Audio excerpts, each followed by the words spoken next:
વડોદરાના માંજલપુરમાં પેટા ચૂંટણીના મહાસંગ્રામનું આજે પરિણામ છે। ચોથા રાઉન્ડની મતગણતરીના અંતે ભાજપના સતીશ પટેલ આગળ છે। 8,313 મતોથી ભાજપના સતીશ પટેલ આગળ છે। ચોથા રાઉન્ડમાં સતીશ પટેલને 3,536 અને કોંગ્રેસના ભીખા રબારીને 1130 મત મળ્યા। કુલ 19 રાઉન્ડમાં આ મતગણતરી હાથ ધરાઈ છે। ભાજપના સતીશ પટેલ અને કોંગ્રેસના ભીખા રબારીના ભાવિનો ફેસલો થશે।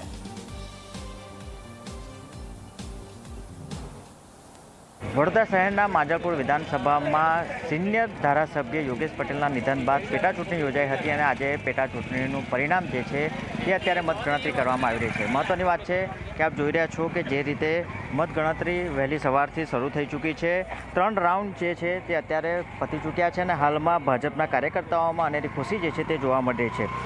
જે પ્રકારે માંજલપુર પેટા ચૂંટણી યોજાઈ હતી 3 રાઉન્ડમાં ભાજપના સત્યેન્દ્ર પટેલ એટલે કે સતીશ પટેલ જે છે તેઓ 5,900 મતથી આગળ છે।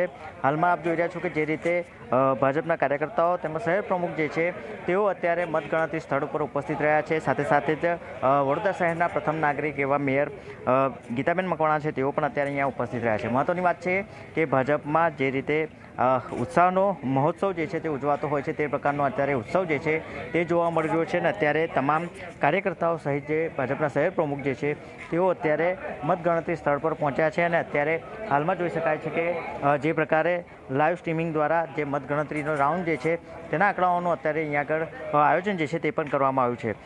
જે પ્રકારે પેટા ચૂંટણી યોજાઈ હતી અને સમગ્ર મામલે અત્યારે હાલમાં વડોદરા શહેરમાં જે અનેરી ખુશી જે છે તે જોવા મળી રહી છે।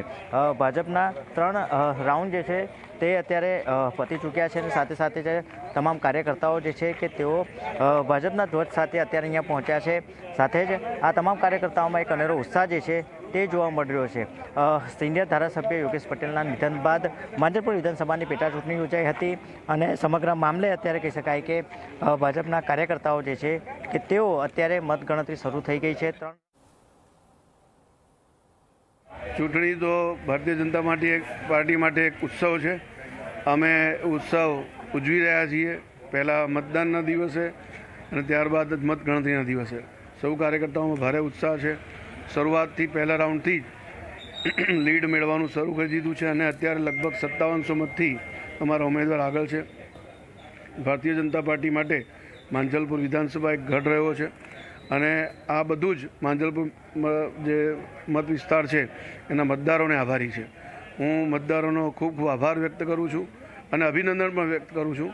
સાથે સાથે અમારા કાર્યકર્તાઓ પણ જે અથાગ પરિશ્રમ કર્યો છે, કારણ કે પેટા ચૂંટણી હોવાના કારણે ઘણી વખત ચાલુ દિવસે આ પેટા ચૂંટણી હતી એટલે સ્વાભાવિક જે મતદાન થયું તે દિવસે ઓછી ટકાવારીમાં થયું છે, પરંતુ છતાં પણ કાર્યકર્તાઓ જે ઉત્સાહ અને પરિશ્રમ કર્યો છે સૌ કાર્યકર્તાઓનો પણ ખૂબ ખૂબ આભાર માનું છું। તો જે લોકોએ મતદાન કર્યું હતું તેમનો આભાર વ્યક્ત કર્યો છે। સતીશ પટેલ હતા અને ભીખા રબારી કે બંનેના ભાવિનો ફેસલો આજે થશે, કારણ કે જે રીતે મતગણતરી ચાલી રહી છે સતીશ પટેલ આગળ જોવા મળી રહ્યા છે। સીધા જશું મારા સંવાદદાતા રવિ અમારી સાથે લાઈવ જોડાઈ ગયા છે। રવિ, મતદાન તો નીરસ થયું હતું, પરંતુ હવે જ્યારે રિઝલ્ટ આવવાની શરૂઆત થઈ ગઈ છે ત્યારે જોવાનું એ રહેશે કે માંજલપુર છે તેના પર કોણ વર્ચસ્વ ધરાવે છે અને કેટલી રાહ જોવી પડશે હજી?